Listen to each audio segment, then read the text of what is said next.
Hello, hello. With all the recent focus on Yamato, well, not recent and recent, but with featuring first the Yamato and then featuring the Conqueror quite a bit, I naturally had a fair amount of requests for the Kurfürst. Now the Kurfürst is the tier 10 German battleship, and it does compete for the spot, possibly takes the spot of one of the best battleships in the game right now. It doesn't have the LOL pen of the Yamato, it doesn't have the AA of the Montana, but in return it has a nice balance of kinda everything. The AA is pretty weak, the torpedo belt is pretty damn weak. This of course means that potential weaknesses are especially carriers, but also destroyers. But then again, it does have its unique set of counter for destroyers, which is of course the hydroacoustic surge, which at tier 10 is extremely long range. It's the same as the cruiser one with like 5.9 km ship concealment, ship detection, and incredibly long torpedo detection. Keep in mind though, Hydra doesn't make you invulnerable to torps. The slower the torps are, the more valuable Hydra is in countering them. Oh, is that a Mogami that's pushing in? Yeah, he's turning as well. See, I waited for his turn. If you see a cruiser commit to a turn, oh my, the dispersion is really spicy as well, then you can easily punish them with a easy full broadside. And well, that was the devastating strike. Sadly no first blood since one of our DDs detonated. Anyway, as I was saying, Hydro is more effective the slower the torpedoes are. Now, because of course if you spot slow and fast torps at exactly the same time with Hydro, but slow torps of course give you significantly more time to react, so that's pretty logical that Hydra would be more effective against them. This actually means that some of the best torps against a Hydra and Kurfürst is stuff like F3 torpedoes, because even if you spot them, if they're launched from your side, you're going to struggle dodging them, because the Kurfürst has a very slow rudder shift, and more importantly, it has a very large turning circle, and even more importantly, the size on this ship is absolutely massive. The size on this ship is incredibly big. Worth noting here, with the scouting we have seen, we know there's an Ognavoy here, and we know there's these two battleships here. The rest of the team is pretty much spotted down south. So what does this tell me? This tells me that this Yamato is fairly isolated. And what did I mention over and over again in my Yamato commentary? Yamato is strong when it's working with the team. If it's alone, it's not. And I am going to punish this. Well, first of all, my team would ideally react to this by realizing, hey, we got a huge numerical advantage here, we should be pushing, but sadly they seem to not really understand this, even though we're like, what, 6 ships against 3 since I killed the Mogami. They don't really understand the advantage we have, but I don't really care, because I'm tanky enough in the Kurfürst, and thanks to the Hydro, I am able to see any torps coming my way very early from the Ognavoy, so I'm just going to start charging in towards this Yamato. And that's of course one of the advantages you have over the Yamato, is even though you can't really pen it if it's angled like the way he is, when you rush him, well, if you give this much broadside he can punish you, but if you angle he'll struggle doing too much damage to you. And if you do close the distance, that you get close enough to get access to his front or side, or like frontal side, the octagon shape underneath the turret, or the side, then you can easily citadel him, and he will of course struggle to do the same. So that's why I'm straight up rushing this Yamato down. Trying to pick a fight at long range is never gonna work. My Hydra spots the Ognavoy, no doubt he is torping me. That should kill him. The back guns we focus on, actually at this point still the Friedrich Große, because with the way the Yamato is angled right now, we're still gonna struggle hitting him. The torps are spotted early by the Hydro, but it's pretty tricky at this point to see which way I should be dodging. A bit to the... I think I'm gonna eat one. I'm gonna try to make sure I eat it on the belt to reduce the damage. Once again, the torpedo belt on the ship isn't particularly good, but I reduce this as much as possible. Finally, I have access to that frontal citadel underneath the turrets. I've reached far enough to his broadside. His full reverse can't keep up with my full speed that I'm charging in with. Now, I want you to pay attention to the minimap, of course. You can see my Rune and Mogami playing super safe, even though I'm tanking all the damage. My 2 Bismarcks are sitting in the very back sniping. And this is something you see quite often, is people don't understand to push in. People don't recognize when you have a numerical advantage, and people really don't recognize when a battleship on your team is pushing in and you should be backing him up. Like these guys, if they pushed in, they could be doing so much more damage to these targets without any additional risk, because I'm the one who's the major focus. What DD is going to be torping a Bismarck behind me if there's a Kurfürst in front of them? Of course they're going to be torping me. And these battleships are obviously focused entirely on me because I'm the guy who's straight up charging them down. And this kind of bullying is something I really enjoy. I did make a while ago I made a Kurfürst commentary where I called this ship the Bully, and that's kind of still what I consider this ship as. It's this big, massive hunk of German steel that just charges down, and it's up to the enemy to stop it, and that's not really that easy to do. If it didn't have the Hydro, it would be significantly easier to stop it, but as long as it does have access to this Hydro, once again, if those that have watched my channel for a long time might remember that I consider the German battleships very strong, even when they were in early testing phases, back when they had, the tier 10 had 83k health, or was it 82k health, and it didn't even have Hydro, and I considered the ship strong back then. But then they buffed the health pool. Okay, it makes sense, it's the largest battleship, having the largest health pool kind of makes sense in that sense. But they also added the Hydro, and this Hydro is something I'm still undecided on. Okay, I'm really struggling to get rid of this. Of course, ideally, my team would be here and help me kill this, and this guy would die a lot faster, but because they're sitting so far back, I'm eating a lot of unnecessary damage from having to fight this angled dude sailing away.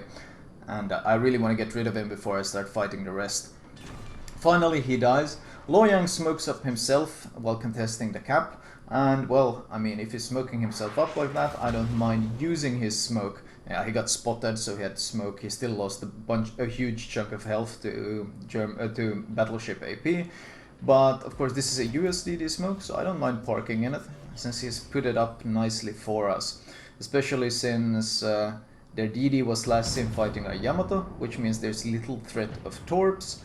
There is some risk, I mean, there are small risks, but in general this should be a fairly damn safe smoke to use. You gotta consider, when you park in smokes with the Kurfürst, you do put yourself at the risk of torpedoes, because as I mentioned multiple times, it is very large, it has a terrible torpedo belt, and it doesn't handle well at all. So that means even if you spot torps coming your way in a smoke, because of all these factors, you might still not be able to dodge them. So that's something you need to keep in mind when you try to play slow or safe in it.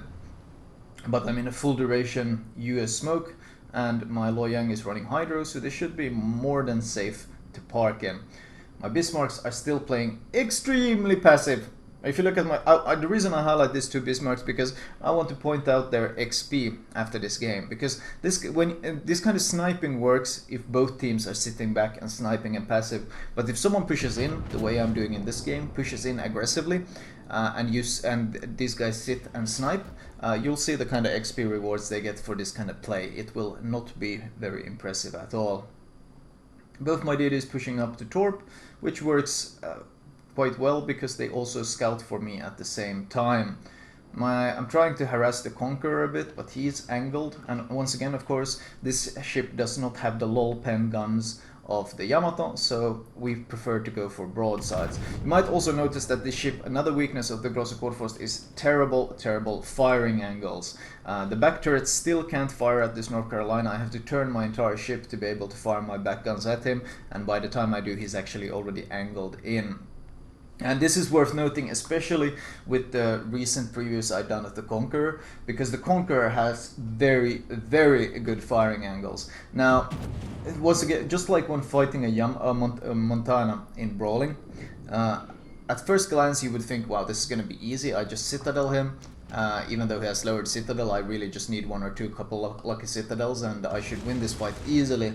But because of the horrible turret angles, a good Montana player and a good Conqueror player will both be really nasty opponents, simply because if they angle, you're not going to be citadeling them that easily, and they will easily do full damage volleys to your broadside, because, well, you see how much broadside you have to give to use the back guns, and they don't have to give nearly as much broadside. Especially the Conqueror firing arcs are so amazing that they can get away with angling towards your shells while at the same time punishing you. So the role of the absolute best brawler is something that has been going down quite hard in terms of the Großer Kurfürst. The Montana lowered Citadel already put a dent into it, because Montana also has better firing angles, which made it much more competitive in brawling against the Kurfürst. And now with the inclusion of the Conqueror, this is also going to turn it down. He's trying to angle nose in. I aimed straight for the nose. Note that I made sure that I hit his nose there, and I got 5 pens and 1 overpen. One of the pens were a Citadel, and that was, of course, I aimed for the nose, not the broadside, because I wanted to punch straight through the nose into his Citadel. Now I popped my hider since I'm pretty sure he's going to be torping. You can see the way he's turning here. For sure he just used his torps. I shoot only 1 turret at him. When he's that low and that close, I'm confident enough to kill him with 1 turret.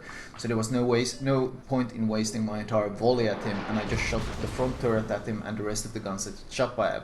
The idea there was, of course, to get the double strike. I kept my speed full and turning hard left to dodge the torpedoes, since if you see torps coming like that, if you start reacting early enough, then you can dodge them in the Kurfürst. It's when you get caught off guard and you have to fight against not just the incredible turning circle of the ship, but also against the rudder shift. That's when dodging torps becomes very hard. But if the enemy telegraphs their torps the way that Mogami did, you saw he started turning full broadside, and at that range there's only one reason why he's doing that. It's like putting up a big red sign, I am torpedoing you right now. Finally get a broadside, but I do want my double strike here. My back turrets are still turning around, and I'm wondering if I could maybe use the fact that my back turrets are still turning. If I use my front guns on the Chapayev, and I think that Moskva is reversing, he does give enough broadside for me to Citadel him. So the idea here is we put our front guns on the Chapayev broadside, and then quickly, as my back guns are still turning, we turn them towards the Moskva, and we go for his waterline as well. We do kill the Chapayev with a Citadel, and we got a 10-second window to secure the Moskva. That's also giving us full broadside, and my dispersion looks pretty good, and that's a 17k volley. That gives us our double strike, and we managed to do this just 5 or 7 seconds before we were about to cap their base and end the game. So a fairly short game, to be fair. There wasn't really much sitting around in this one, because once again I love playing my Kurfürst in situations where I can just bully, where I can just, if I see, that's one of the harder things I would say in the ship, is recognizing when you have the opportunity to just charge down a flank. The Kurfürst is extremely good at punishing enemy weaknesses in their lines. Of course, I could have done that much easier had my team helped me much more, instead of sitting so far behind me and just letting me tank while they were sniping. If they had pushed with me, that this would of course have been much smoother, but I was still able to just, well, you saw what happened this flank. I killed the Mogami, I pushed through, used Hydra to kill the Ognevoy, I got into a brawl with the Yamato, which of course automatically led me to beating the Yamato as well, and then I hunted down the Friedrich while closing the distance with the spawn, and then of course I used the friendly Loyang smoke to my advantage to get some additional damage. And in general, this constant pressure and pushing in is exactly what the Kurfürst is good at. Damage count ends at 253k, which is pretty nice. Credits and XP wise is pretty okay. I didn't really get any tankiness rewards, no dreadnought and such things in this game, but I did get pretty much all the damage rewards that you can get. Looking at team score, 2.8k, not surprising. You remember those 2 Bismarcks I mentioned that were sitting in the back sniping? Well, we can see them at second and third last here. Even combined, they don't get anywhere even near my score. So that's of course what happens when you sit back and snipe when your flank is pushing. It's highly not recommended. 7 kills though, which is quite nice considering in total we got what? Our team got 11 kills, so getting 7 out of those is of course quite satisfying. Detailed report, damage done, mainly of course, well, purely AP. I rarely, if ever, shoot HE in this ship. I prefer to look for other targets if someone is angling, or if someone is angling I just charge them down. Damage upon your spotting, I'm usually almost 40k, because, well, I was kinda in the front line the entire time. And potential damage, only 1.6 million, which isn't really that much for a Kurfürst. I can show you some games where I focus more on the tanking aspect. Damage received, 107k, once again, not really that special, but considering we were brawling through and just pushing through this flank, I guess it was pretty okay. Anyway, let me show you guys my recommended build for this ship. Right, as usual, we'll start with the modules. Personally, I prefer the 406 guns over the 420s. Now, the 420s have the advantage of having slightly higher alpha, but in return they have a slower reload. But personally, with the amount of broadsides people are giving these days, I prefer the 406s because I feel I can better punish the average potato who doesn't understand the angle. So instead of having the higher alpha of the 420s, these days I prefer the higher DPM, damage per minute, of the 406s. Consumable wise, order of priority, I prefer damage control, followed by heal, followed by hydro, followed by spotter plane. That's in order of importance. So if you can only afford two, you get the repair and the heal as premium, and these other two as non-premiums. The reason we of course run spotter plane is for shooting ships in smokes. Catapult fighter is pretty pointless because the AA it actually offers is negligible, and you don't need it for torpedo spotting since you already have hydro. So it's just used to counter Royal Navy cruisers, Kutuzovs, stuff like that that tend to enjoy spamming you especially much. Upgrade wise, priority 1, main armaments mod.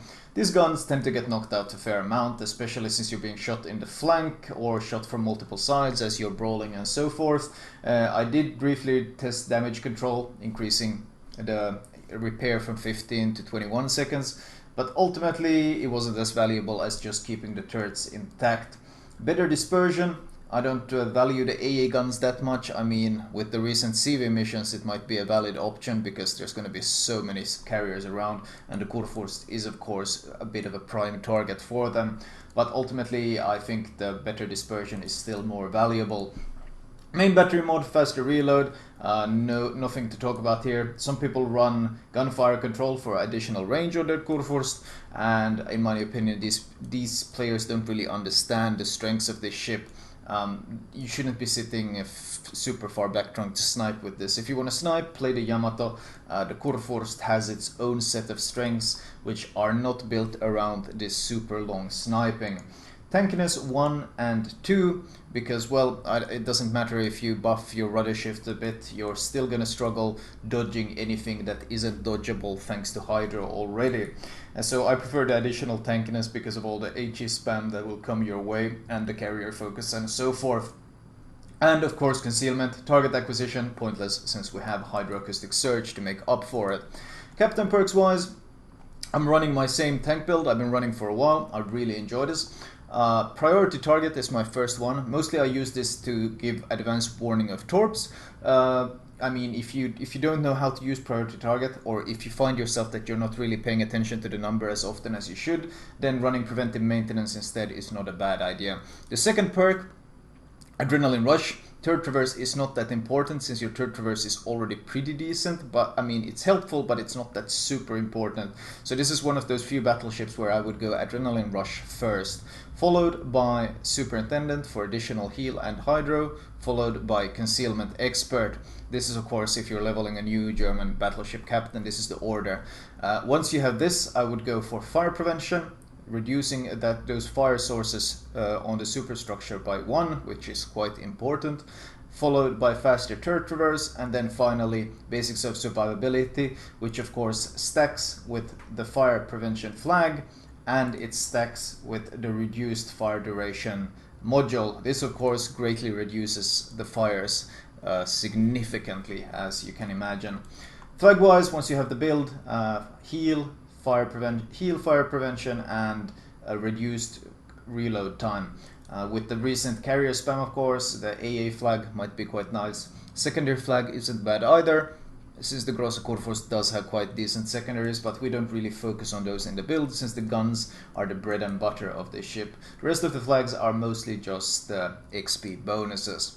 Anyway, that was my Großer Kurfürst commentary. I hope you guys enjoyed it, and I will talk to you guys next time.